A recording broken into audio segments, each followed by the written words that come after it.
if you are listening to this at night, if you are alone,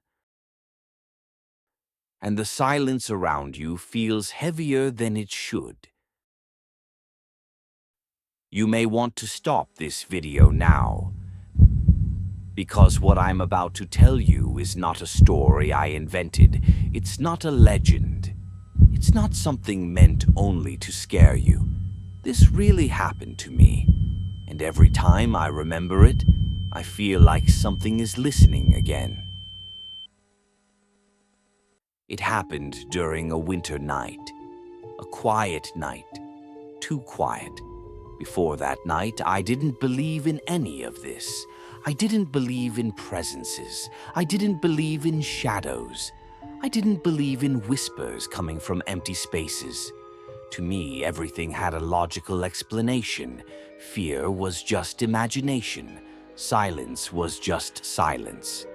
But winter has a way of changing silence.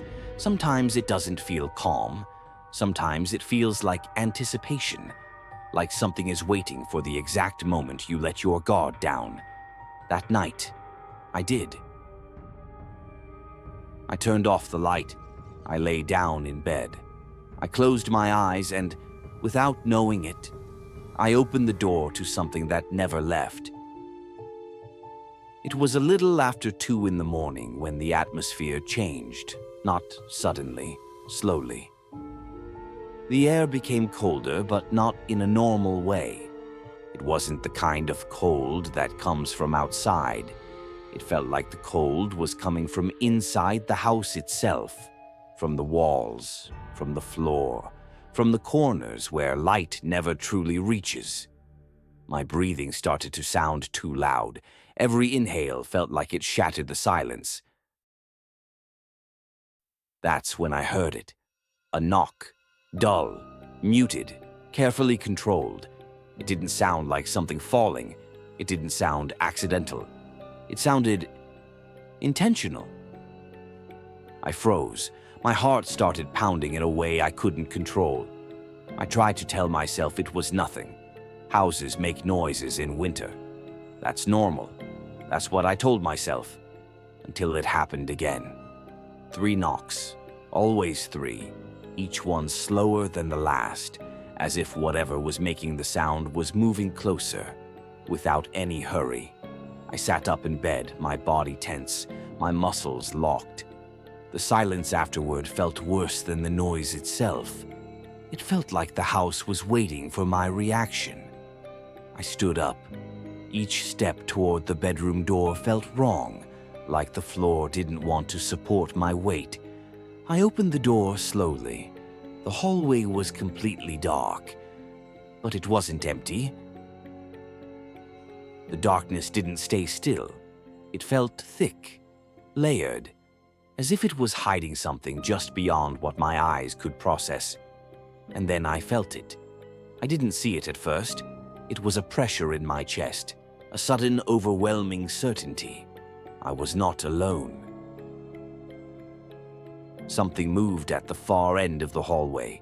It didn't walk. It didn't run. It slid. A shape without a defined form, stretching and warping as it moved, like it didn't obey the rules of space. It had no face, no eyes. But I knew it was aware of me.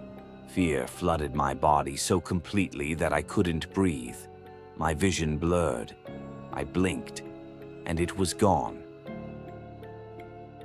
I closed the bedroom door and leaned against it, terrified to make any noise, terrified that even my breathing might draw it back. I didn't sleep that night, and without realizing it, it was the last night I would ever feel truly alone.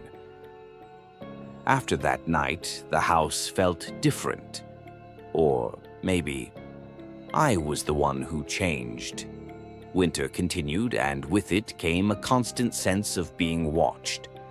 No matter where I was in the house, I felt it, like something was just outside my field of vision, as if it only existed when I wasn't looking directly at it.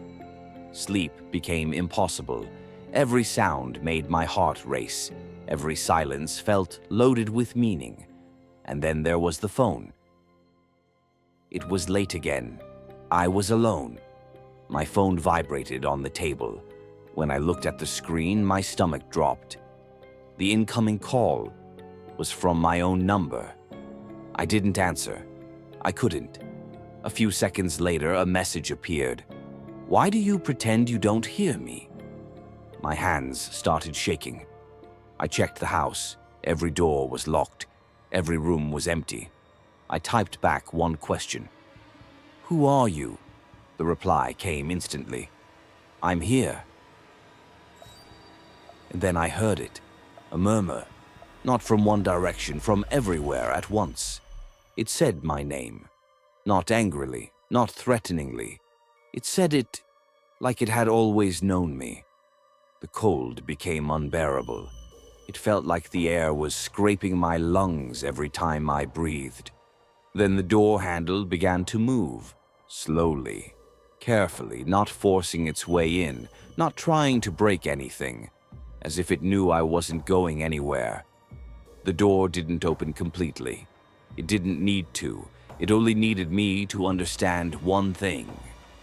I was never alone. I closed my eyes, hoping, praying that this was a nightmare. When I opened them again, the silence had returned, but the presence hadn't left. The next morning, I tried to convince myself it had all been fear, stress, lack of sleep, until I saw the wall, right across from my bedroom door. There was a mark. It wasn't paint, it wasn't dirt. It looked like a trace, like something impossibly cold had touched the surface and left part of itself behind. I stepped closer.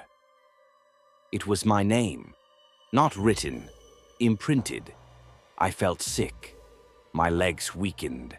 I stepped back, my mind racing. That's when I understood something that terrified me even more.